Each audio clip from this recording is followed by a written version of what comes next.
ये CPCT previous paper के बारे में। ये पेपर है हमारे पास 11 जनवरी 2025 की शिफ्ट 2 का। अगला एग्ज़ाम जो होने वाला है मार्च में होने वाला है, तो हम उसी की तैयारी के लिए वीडियो बना रहे हैं। आने वाले एग्ज़ाम के लिए भी आप क्या कर सकते हैं, इन प्रैक्टिस पेपर को ज़रूर सॉल्व करें।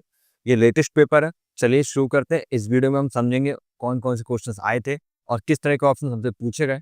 आने वाले एग्ज़ाम में सेम क्वेश्चन रिपीट नहीं होगा, लेकिन इससे जुड़ा हुआ कोई अगला क्वेश्चन ज़रूर बन सकता है। इसलिए हम ऑप्शंस को एक्सप्लेन करेंगे यहाँ पे और क्वेश्चन को डिटेल में समझने की कोशिश करेंगे। किसी भी एग्ज़ाम को निकालने की सबसे अच्छी रणनीति होती है। तो चलिए शुरू करते हैं। सबसे पहला क्वेश्चन हम देखते हैं इसमें कौन-सा आया था हमारे पास। याद रखें शिफ्ट 2 का पेपर है 11 जनवरी 2025 का। सबसे पहला क्वेश्चन और पेपर हमें हिंदी इंग्लिश दोनों में देखने को मिलता है।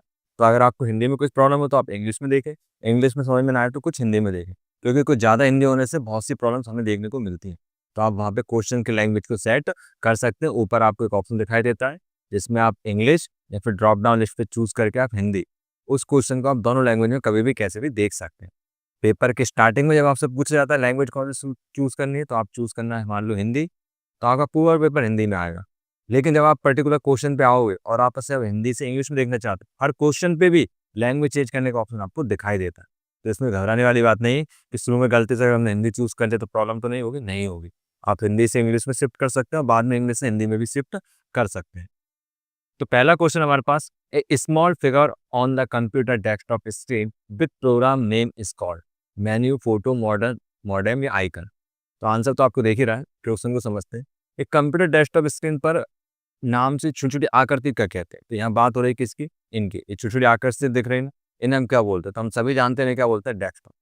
अब हो सकता है अगले बार एग्जाम में पूछ लिया जाए कि इस बैकग्राउंड को क्या बोलते हैं इस पूरे को? तो हम इसे क्या बोलेंगे? डेस्कटॉप। इस पूरी स्क्रीन को हम क्या बोलते हैं? डेस्कटॉप। और नीचे की तरफ जो पट्टी होती है इसे क्या बोलते हैं? Task bar. इसे हम क्या बोलेंगे? Task bar. और इस टास्क बार पे इस एरिया पे यहाँ पे कोई ईमेल आता है या मैसेज आता है तो इसे हम क्या बोलते हैं? Notification area. इसे हम नोटिफिकेशन एरिया बोलेंगे। इसे हम बोलेंगे टास्क बार और ये होता है हमारे पास क्या? Start button. तो स्टार्ट बटन की मदद से हम क्या कर सकते हैं? कोई प्रोग्राम को ओपन कर सकते हैं। और नोटिफिकेशन एरिया पे हमारे पास क्या आते हैं? नोटिफिकेशंस। इसे हम क्या बोलेंगे? इस पूरे को डेस्कटॉप और इन्हें क्या बोलेंगे हम? आइकन्स। वापस चलते हैं हम क्लास में क्वेश्चन पे। ठीक, मेन्यू क्या होते हैं? फोटो क्या होते हैं? मॉडेम का। देखिए मेन्यू तो हम जानते हैं जो हमारा, जैसे हमने नोटपैड ओपन किया या वर्डपैड ओपन किया,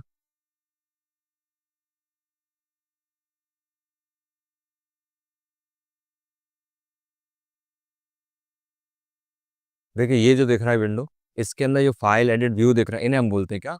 मेन्यू। ठीक है। फोटो तो आप जानते हैं मतलब इमेज जिसे हम बोलते हैं। और मॉडेम क्या होता है? ये तो डिवाइस होती है, हार्डवेयर होता है, इसके सॉफ्टवेयर में तो काम ही नहीं। यहाँ पे बोल रहे हैं डेस्कटॉप की स्क्रीन पर जो प्रोग्राम दिखते हैं क्या बोलते हैं? आइकन्स। अगले क्वेश्चन की तरफ बढ़ते हैं। 0 और 1 की स्ट्रिंग के उपयोग वाली प्रणाली को क्या कहा जाता है? तो 0 और 1 जिनका यूज़ करते हैं, उस प्रणाली को क्या कहते हैं? तो देखिए एक होती है हमारे पास नंबर सिस्टम, जिसमें हमारे पास 4 प्रकार के नंबर सिस्टम होते हैं। ठीक है? 4 प्रकार के नंबर सिस्टम होते हैं। इसमें पहला नंबर सिस्टम कौन-सा होता है? Binary number system. दूसरा हमारे पास होता है ऑक्टल नंबर सिस्टम। तीसरा हमारे पास होता है डेसिमल नंबर सिस्टम और चौथा हमारे पास होता है हेक्साडेसिमल नंबर सिस्टम। ठीक है? तो इसी को हिंदी में बाइनरी को बोलते हैं द्विआधारी संख्या, क्योंकि इसके बेस में कितनी संख्या होती है? 2। ऑक्टल में कितना बेस होता है? 8। डेसिमल में होते हैं टोटल 10 और हेक्साडेसिमल में होते हैं टोटल बेस 16।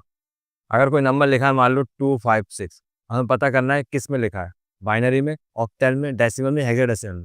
देखिए बाइनरी में तो बस 2 ही अंक होते हैं 0 1, ये तो साफ-साफ दिख रहा है उसमें नहीं लिखा। ठीक है? लेकिन मान लो 10 लिखा होता है यहाँ पे। अब इसे कैसे मानोगे? बाइनरी में लिखा, ऑक्टल में, डेसिमल में, हेक्साडेसिमल में। तो यहाँ पे डिपेंड करता है बेस। अगर मान लो यहाँ पे 2 लिखा, इसका मतलब ये बाइनरी है। लेकिन अगर 2 की जगह मान लो यहाँ पे 8 लिखा है, मतलब ये ऑक्टल। और 8 की जगह मान लो यहाँ पे 16 लिखा है, इसमें तो हेक्साडेसिमल है। तो ये बेस से पहचानते हैं। तो दशमलव संख्या प्रणाली को क्या बोलते हैं? डेसिमल। ठीक है? द्विआधारी को क्या बोलते हैं? बाइनरी। और फिर षोडशाधारी संख्या को क्या बोलेंगे? हम हेक्साडेसिमल। और अष्टधारी को बोलेंगे 8 को प्रेजेंट कर रहा है ऑक्टल। और मैंने वही बोला कि अगर हिंदी में प्रॉब्लम आती है तो आप और इंग्लिश में भी समझ सकते हैं। साफ-साफ लिखा है डेसिमल, बाइनरी, हेक्साडेसिमल और ऑक्टल। तो द्विआधारी संख्या कौन सी होती है? 0 और 1 कैसे बोलते हैं? Binary number system. इसे कंप्यूटर की मशीनी भाषा भी बोला जाता है। क्लियर है? अगले क्वेश्चन तरफ बढ़ते हैं। Which of the following component is used to store data permanently? Data को परमानेंटली सेव करना है तो हम एएलयू का यूज करेंगे, यूएसबी, फ्लैश ड्राइव, कीबोर्ड या मॉनिटर। इस बार मैं देख रहा हूँ क्वेश्चन थोड़े इजी आए हैं, तो आप अच्छा कर पाएंगे शायद इस बार भी, उम्मीद है आपके पास इजी दिखाई दे। तो यहाँ पे क्वेश्चन हिंदी में समझते हैं। निम्नलिखित में से कौन सा भाग डेटा को स्थायी रूप से संग्रहित करने के लिए उपयोग किया जाता है? ALU, USB flash drive, keyboard या मॉनिटर? देखिए डेटा स्टोरेज अगर हमें करनी है तो हमें जरूरत पड़ती है किसकी? हार्ड डिस्क की, SSD की, कॉम्पैक्ट डिस्क CD की, DVD की, ठीक है। इसके अलावा हमें जरूरत पड़ती है किसकी? पेन ड्राइव की, ठीक है। इसके अलावा और भी स्टोरेज डिवाइस आप कॉमनली हम ये यूज़ तो करते ही है। तो hard disk, SSD, CD, DVD, pen drive, तो संग्रहित अगर करना है हमें परमानेंटली स्थायी रूप से, तो हम USB फ्लैश ड्राइव का यूज़ करेंगे। USB फ्लैश ड्राइव को हम किस नाम से जानते हैं? पेन ड्राइव नाम से, ठीक है। कीबोर्ड में कोई डेटा सेव नहीं होता, ये ऐसा इनपुट डिवाइस है। मॉनिटर एक आउटपुट डिवाइस है, इस पर भी कोई डेटा स्टोरेज नहीं होता। ALU क्या है? देखिए CPU जो होता है हमारे पास, उस CPU के 3 हिस्से होते हैं। एक होता है हमारे पास ALU, एग्जाम में आता है कई बार, ALU, CU और MU, ये किसके भाग होते हैं? CPU के। तो आप बिल्कुल इसको याद रखें, CPU कितने भाग होते हैं? 3। कौन कौन से? ALU, CU और MU। ALU का फुल फॉर्म क्या होता है? Arithmetic arithmetic logical unit, arithmetic logic unit, control unit, memory unit. इसका काम क्या होता है? जोड़ना, घटाना, गुणा करना, भाग करना आदि अंकगणितीय क्रियाएं, लॉजिकल ऑपरेशन जो होते हैं वो कौन करता है? ALU। कंट्रोल करने का पूरा काम कौन करता है? CU। और MU का करता है मेमोरी मैनेजमेंट करता है, ठीक है। तो ALU को डेटा स्टोरेज नहीं कर रहा। जैसे CPU क्या होता है? कंप्यूटर का दिमाग होता है। जैसे हमारा दिमाग होता है, तो हमारे दिमाग में एक हिस्सा किसका होता है? डर का होता है। एक हिस्सा किसका होता है? याद का होता है। एक हिस्सा किसका होता है? फीलिंग्स का होता है। एक हिस्सा किसका होता है? ऐसे बहुत सारे हिस्से होते हैं दिमाग के। ऐसे कंप्यूटर का दिमाग कौन होता है? CPU। लेकिन इस CPU के भी 3 भाग होते हैं। एक जोड़ना, घटाना, गुणा करना ये वाले काम करता है। एक सब कुछ कंट्रोल करता है और एक क्या करता है? उस टाइम तक डेटा को सेव करता है जब तक प्रोसेस हो रही है। और फाइनल सेव किसमें होता है? वो तो फिर रैम, रोम या फिर हार्ड डिस्क का यूज़ किया जाता है। लेकिन प्रोसेस के दौरान जितना डेटा सेव होता है वो MU में होता है, मेमोरी यूनिट्स में। तो यहाँ पे इसका सही आंसर हमें मिल गया पेन ड्राइव। ALU हम समझ गए, कीबोर्ड मॉनिटर तो हम जानते हैं। अगले क्वेश्चन तरफ बढ़ते हैं। निम्नलिखित में से कौन सा ऑप्टिकल डिस्क का एक उदाहरण है? कि ऑप्टिकल डिस्क कौन सी होती है? जो हम यहाँ पे CD और DVD की बात करते हैं उनकी बात हो रही। तो डिजिटल वर्सेटाइल डिस्क, जो किसका शॉर्ट फॉर्म इसका है? DVD। तो DVD क्या है? एक ऑप्टिकल डिस्क की कहलाती है। Magnetic disk, magnetic tap, floppy disk ये ऑप्टिकल डिस्क नहीं होते, ठीक है। मैग्नेटिक डिस्क, मैग्नेटिक टैप ये हम हार्ड डिस्क में मैग्नेटिक डिस्क का यूज़ करते हैं। फ्लॉपी डिस्क जो होती है इस तरीके से इनको बनाया जाता है। डिजिटल वर्सेटाइल डिस्क इसका एग्जाम्पल है हमारे पास ऑप्टिकल डिस्क का। तो ऑप्टिकल डिस्क का क्वेश्चन है तो आपको क्या याद रखना है? CD, DVD। अगला क्वेश्चन हमारे पास, ओपन ऑफिस राइटर 4.1.1 में टेक्स्ट को सुपर स्क्रीन में बदलने के लिए कीबोर्ड शॉर्टकट कौन सा है? तो यहाँ पे देखिए जो हमारे पास यूज होते हैं क्या? MS वर्ड, MS एक्सेल और MS पावर पॉइंट। ये चूंकि तीनों सॉफ्टवेयर जो होते हैं पेड सॉफ्टवेयर होते हैं, ओपन सोर्स नहीं होते, तो इनकी जगह पे हम किसका यूज करते हैं? ओपन ऑफिस का। तो ओपन ऑफिस भी क्या है? एक तरह से इसका अल्टरनेटिव है किसका? वर्ड, एक्सेल, पावर पॉइंट का। तो ओपन ऑफिस में एक ओपन राइटर होता है, इसका भी ओपन एक एक्सेल होता है। तो इन तीनों से क्वेश्चन भी पूछे जाते हैं गवर्नमेंट एग्जाम्स में, क्योंकि गवर्नमेंट ऑफिस में पेड ऑफिस का यूज ना करके गवर्नमेंट के फ्री ऑफिस का यूज किया जाता है।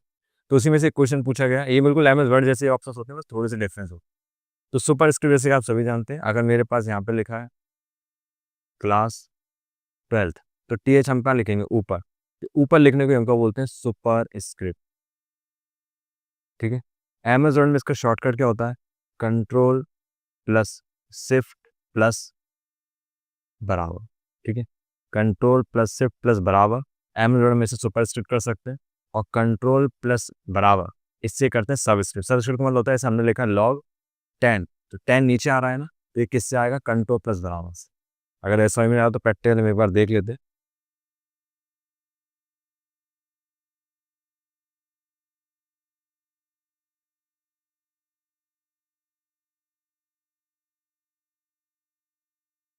देखिए यहाँ पे मैंने फॉन्ट साइज को बड़ा किया, मैंने लिखा, मान लो यहाँ पे कुछ भी लिख दिया मैंने, साइन लिख दिया। अब मैं चाहता हूँ जो TM ये ऊपर आए, तो TM को हम सिलेक्ट करेंगे, कीबोर्ड में मैंने दबाया कंट्रोल शिफ्ट और प्लस, देखिए TM ऊपर हो गया। शॉर्टकट यहाँ पे आप देख पा रहे हैं, ये दिखा TM सुपर स्क्रिप्ट। और नीचे करना है तो सब स्क्रिप्ट। शॉर्टकट क्या है? कंट्रोल प्लस बराबर, यानी कंट्रोल के साथ सिलेक्ट करेंगे, कंट्रोल के साथ बराबर, देखिए नीचे आओ। इस तरीके से हम इसे मैनेज कर सकते हैं। तो इसे क्या बोलेंगे हम? सुपर स्क्रिप्ट और सब स्क्रिप्ट। ठीक है, तो यहाँ पे इसका शॉर्टकट क्या है, कंट्रोल शिफ्ट और पी, ये किस में है, ओपन ऑफिस में। ठीक है, आपको कंफ्यूजन होगी थोड़ी सी, लेकिन हमें आपको याद रखना पड़ेगा इस चीज को कि कंट्रोल शिफ्ट पी से हम क्या कर सकते हैं, सुपर स्क्रिप्ट करते हैं किसमें, ओपन ऑफिस राइटर में। और अमेजोन में किससे करते हैं, control plus shift plus equal से। अगले क्वेश्चन तरफ बढ़ते हैं हमारे पास। यहाँ पे क्वेश्चन है, निम्नलिखित में से कौन सा लाइट पेन का एक तत्व है। तो लाइट पेन क्या होता है, जैसे कि अभी मैं जो लिख रहा हूँ ना, ये मैं स्क्रीन पे कैसे लिख पा रहा हूँ, एक तरह से मैं माउस का यूज़ नहीं कर रहा, मैं लाइट पेन का ही यूज़ कर रहा हूँ। ठीक है, मैं अपने डिजिटल बोर्ड पे इस तरह से, मेरा जो एक्सपी पेन है उस पर मैं इस तरह से कुछ भी ड्रॉ करता हूँ, देखिए यहाँ पे लिखा हो, तो एक तरह का लाइट पेन ही है। तो निम्न और एक लाइट पेन वो होता है डायरेक्ट हम स्क्रीन पर भी चलाते हैं, आप डायरेक्ट मॉनिटर पे चला सकते हैं, और टच स्क्रीन पे भी आप उसको यूज़ कर सकते हैं। तो निम्नलिखित में से कौन सा लाइट पेन का एक तत्व है, तो रिफिल करने योग्य स्याही, फोटो सेल, स्विच या टच स्क्रीन। तो देखिए सही मायनों में जो लाइट पेन का एक तत्व है वो क्या है, फोटो सेल, इसको आपको याद ही रखना पड़ेगा। फोटो सेल क्या है, लाइट पेन का एक तत्व है। निम्नलिखित में से कौन सा एमएस वर्ड 2019 का एक फंक्शन है जो संख्या को वंचित गुणक मल्टीपल तक पूर्ण अंकित करके लौटाता है। ठीक है, सबसे पहले तो हम समझते हैं पूर्ण अंकित को क्या बोलते हैं। तो अगर क्वेश्चन ज़्यादा हिंदी हो जाए तो हम इसे इंग्लिश में कैसे करेंगे, ऊपर जाएंगे। Which of the following is a function in M S Excel 2019 the return a number rounded of the desired multiple. तो जो भी हमने मल्टीपल दिए उसके डिजायर में अगर हमें संख्याओं को पूर्णांकित करना है मल्टीपल में, तो हम कौन सा यूज करेंगे। देखिए पूर्णांकित का मतलब क्या होता है, पूर्ण अंक। पूर्ण अंक का मतलब होता है, इंग्लिश में अगर बोलेंगे तो इंटीजर वैल्यू, मतलब जो पूर्ण हो। जैसे कि मान लो मैंने लिखा 2.5, ये अपूर्ण है, ना 2 है ना 3 है। पूर्ण कैसे बोलेंगे, अगर ये 3 होता तो ये पूर्ण है। या 45 लिखा है तो ये क्या है, पूर्ण है। तो पूर्णांकित करके लौटा है, उसके लिए हम किसका यूज करते हैं, राउंड का। ठीक है, और चूंकि हमने बोला यहाँ पे मल्टीपल के लिए, तो हम यहाँ पे किसका यूज करेंगे, एम राउंड फंक्शन का। तो मल्टीप्लिकेशन राउंड फंक्शन क्या करता है, एम एस एक्सेल लर्निंग से फंक्शन है जो गुणक को पूर्णांकित करके लौटाता है। अगला क्वेश्चन हमारे पास, तो इस तरह के क्वेश्चन एग्जाम में पूछे जाते हैं, जैसे कि आप देख पा रहे हैं। निम्नलिखित में से मैनुअली टैब का मुख्य दोष क्या है। Which of the following is the main drawback of magnetic tag. तो shorter life span, sequential storage information, more subscription on online threads और हाई कॉस्ट। मैग्नेटिक का मुख्य दोष क्या है, कम जीवन का, सूचना का अनुक्रमिक भंडारण, अनु ऑनलाइन खतरों के प्रति अधिक संवेदनशील, उच्च लागत। तो देखिए कम जीवन काल का मतलब होता है कि आपने कोई डिवाइस को यूज कर रहे हैं और वो कुछ ही समय में खराब हो जाए। सूचना का अनुकरण भंडारण, इसका मतलब क्या होता है, सिक्वेंशियल स्टोरेज, मतलब डेटा जो होगा एक के बाद एक क्रम में से वो। ठीक है, और क्या है, ऑनलाइन खतरों के प्रति असंवेदनशील, मतलब ऑनलाइन थ्रेट्स के लिए ज़्यादा संवेदनशील है, मतलब जल्दी से हैक किया जा सकता है, या फिर बहुत ज़्यादा महंगा है। तो देखिए यहाँ पे सबसे बड़ा दोष जो है मैग्नेटिक टैब का, इसमें उच्च लागत नहीं है, ऑनलाइन भी नहीं है और जीवन काल भी नहीं, मतलब चलता भी लंबा है, ऑनलाइन कनेक्ट नहीं होता तो खतरों से भी बचाता है, और ज़्यादा महंगा भी नहीं आता। प्रॉब्लम बस एक ही है, सूचना का अनुक्रमिक भंडार, मतलब डेटा एक के बाद एक पे स्टोर होता है। इसका एग्जाम्पल आप देख सकते हैं, जैसे कि पहले टाइम पे कैसेट्स आते थे रेडियो में, तो रेडियो में जो कैसेट आते थे उसके अंदर गाने होते थे, इस तरह से अंदर एक रील होती थी, उसमें एक टैब जैसे हम बोलते हैं। तो उस टैब में अगर गाना है, तो अगर आपको गाना 1 2 3 4 गाने हैं, अगर आपको तीसरा गाना सुनना है, तो आपको उस रील को घुमाना पड़ेगा, 1 2 को भी पढ़ना पड़ेगा तभी 3 को पढ़ पाएंगे। लेकिन आजकल क्या होता है, आपके कंप्यूटर में अगर या मोबाइल में 4 गाने हैं, तो आप किसी एक पे क्लिक करेंगे वो प्ले हो जाएगा, जरूर नहीं कि आप पूरा देखें। जैसे पहले डीवीडी और सीडी आती थी, तो अगर मूवी आप देख रहे हो, बीच में आपने मूवी को छोड़ दिया, अगली बार जब चलाएंगे मूवी शुरू से शुरू होती थी, फिर आप डायरेक्ट क्लिक करके नहीं आ सकते थे, आप उसे फॉरवर्ड करते थे। फॉरवर्ड करते हुए फिर आगे मतलब पूरा ही देखना पड़ेगा, सीक्वेंस में ही जाना पड़ेगा। तो ये इसका दोष है मैग्नेटिक टैब का। ठीक है, अगला क्वेश्चन हमारे पास है, which of the following not a hardware. इनमें से कौन सा हार्डवेयर नहीं है, निम्नलिखित में से कौन सा हार्डवेयर नहीं है, प्रिंटर, मॉनिटर, मैग्नेटिक टेप और एमएस। देखिए हार्डवेयर क्या होता है, जिसे हम छू सकते हैं। ठीक है, जैसे मैं अभी इसका लैपटॉप को छू पा रहा हूँ, या आपके हाथ में कप होगा या आपके हाथ में पेन होगा, तो आप उसे छू पा रहे हैं, वो हार्डवेयर है। बात कर रहे हैं कंप्यूटर हार्डवेयर की, तो कंप्यूटर में हर एक वो पार्ट जिसे हम छू सकते हैं, वो सब क्या है, हार्डवेयर। चाहे वो अंदर ही क्यों ना हो। जैसे आपने सीपीयू खोला, उसके बाद रैम को भी छू सकते हैं, मदरबोर्ड को भी छू सकते हैं, फैन को भी छू सकते हैं, सब क्या हार्डवेयर। तो प्रिंटर क्या एक हार्डवेयर है, छू सकते हैं। मॉनिटर भी हार्डवेयर है, छू सकते हैं। मैग्नेटिक टैप एक हार्डवेयर, इसे भी छू सकते हैं। एमएस वर्ड जो है कंप्यूटर के अंदर होता है, इसे हम टच नहीं कर सकते। ये एक तरह का क्या है, सॉफ्टवेयर। और सॉफ्टवेयर में कौन सा सॉफ्टवेयर है, एक एप्लीकेशन सॉफ्टवेयर। ठीक है, एप्लीकेशन सॉफ्टवेयर कौन से होते हैं, जो पर्टिकुलर कोई विशेष कार्य के लिए बनाए जाते हैं।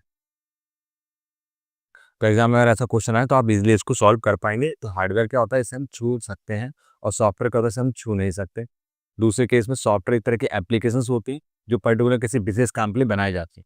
जैसे मान लो विंडोज़ क्या है, ये भी एक सॉफ्टवेयर है जो किस लिए बनाया गया है, वो इसलिए बनाया गया है ताकि सिस्टम को ईजिली रन किया जा सके। एमएस एक्सेल क्या है, एक्सेल भी एक सॉफ्टवेयर है जो किस लिए बनाया गया है, एंट्री के लिए। टाइपिंग मास्टर टाइपिंग के लिए बनाया गया है। पेंट जो है वो भी एक सॉफ्टवेयर है जो पेंटिंग के लिए बनाया गया है।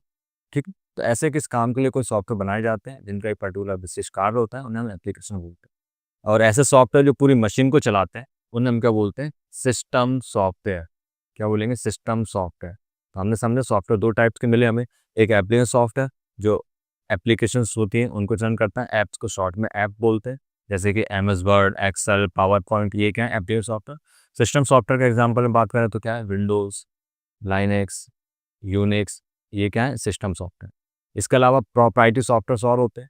तो प्रोप्राइटरी सॉफ्टवेयर किसके टाइप्स हैं, एप्लीकेशन सॉफ्टवेयर, मतलब ऐसे सॉफ्टवेयर जिनके लिए हमें पैसे देने पड़े उन्हें हम बोलते हैं प्रोप्राइटरी सॉफ्टवेयर। जैसे कि टैली अकाउंटिंग एक एप्लीकेशन सॉफ्टवेयर है, लेकिन उसके लिए पैसे देने पड़ते हैं, तो एक तरह से प्रोप्राइटरी सॉफ्टवेयर है। इसके अलावा एमएस ऑफिस भी हम पैसे देते हैं, ये प्रोप्राइटरी सॉफ्टवेयर है। जब प्रोप्राइटरी सॉफ्टवेयर है तो एक और होता होगा, इसे क्या बोलते हैं हम, open source software. Open source, जिनका सोर्स ओपन होता है, इस तरह के फ्री सॉफ्टवेयर होते हैं। तो एग्जाम में अगर आए ओपन सोर्स सॉफ्टवेयर इनमें से कौन सा है, तो आपको पता होना चाहिए सॉफ्टवेयर ओपन ऑफिस जो है वो फ्री है, उसके लिए कोई पैसा देना पड़ता। एमएस ऑफिस प्रोप्राइटरी सॉफ्टवेयर है। ये सब किसके टाइप है, एप्लीकेशन सॉफ्टवेयर के। और सिस्टम सॉफ्टवेयर कौन सा होता है, सिस्टम को चलाता है, विंडोज, यूनिक्स, मैक्स, ये सब। जैसे मैं आपसे पूछूं, गूगल क्रोम किस तरह का सॉफ्टवेयर है, प्रोप्राइटरी सॉफ्टवेयर है या ओपन सोर्स सॉफ्टवेयर है? तो इसका आंसर क्या आएगा, ओपन सोर्स सॉफ्टवेयर। क्यों, गूगल चलाने के लिए, गूगल क्रोम को जो हम यूज़ करते हैं, गूगल क्रोम, इस ब्राउज़र को चलाने के लिए हम कोई पैसा पे नहीं करते हैं, ये ओपन सोर्स है। मोजिला फायरफॉक्स भी क्या है, एक ओपन सोर्स सॉफ्टवेयर है। तो क्लियर है आपको, ओपन सोर्स और system software, application software, proprietary software. तो प्रोप्राइटरी मतलब जिस पे किसी का अधिकार होता है, ओपन सोर्स इस पे किसी का अधिकार नहीं, डायरेक्टली कोई भी यूज़ कर सकता है। ये सॉफ्टवेयर के टाइप्स में आते हैं। अगला क्वेश्चन है, रिलेशनल डेटाबेस में किसी व्यक्ति के बारे में जानकारी निर्मित करने वाली फील्ड के समूह को क्या कहा जाता है? देखिए रिलेशनल डेटाबेस क्या होता है, तो पहले डेटाबेस क्या होता है, जहाँ पे पूरा डेटा रखा जाता है, ठीक है, डेटाबेस बोलते हैं। रिलेशनल डेटाबेस किसे बोलते हैं, यहाँ डेटा टेबल्स के फॉर्म में रखा जाता है। यानी डेटा अगर हम टेबल्स के रूप में इस तरह से रख दें तो ये क्या होगा, आपस में रिलेटेड होगा। तो रिलेशन जब भी वर्ड आए, रिलेशन का मतलब होता है टेबल, बस, बाकी सब सिंपल है। तो टेबल में जब हमको डेटा रखते हैं, हम क्या बोलते हैं, रिकॉर्ड ही तो बोलते हैं। तो डेटा किसी व्यक्ति के बारे में जानकारी, जैसे उसका नाम, उसकी एज, उसकी डेट ऑफ बर्थ, उसका कॉन्टैक्ट नंबर, तो ये क्या होगा, एक रिकॉर्ड होगा। ठीक है, पॉइंटर, डेटा कॉलम, स्ट्रक्चर नहीं बोलेंगे। स्ट्रक्चर किसे बोलते हैं, इस पूरे ओवरऑल को हम स्ट्रक्चर बोलते हैं। डेटा कॉलम किसे बोलेंगे, इस पूरे एक कॉलम को हम डेटा कॉलम बोलते हैं। लेकिन इसको हम क्या बोलेंगे, रिकॉर्ड। दूसरे शब्द में अगर ये पूछता तो हम इस रिकॉर्ड को क्या बोल सकते हैं, टपल भी बोल सकते हैं। ठीक है, टपल, इस पर्टिकुलर एक रो को हम क्या बोलते हैं, टपल और रिकॉर्ड। और अगर ये पूछ ले कभी आपसे कि इसको क्या बोलते हैं, जो नेम लिखा है, एज लिखा है, या फिर मोबाइल नंबर लिखा है, तो इसे क्या बोलते हैं, एट्रीब्यूट्स।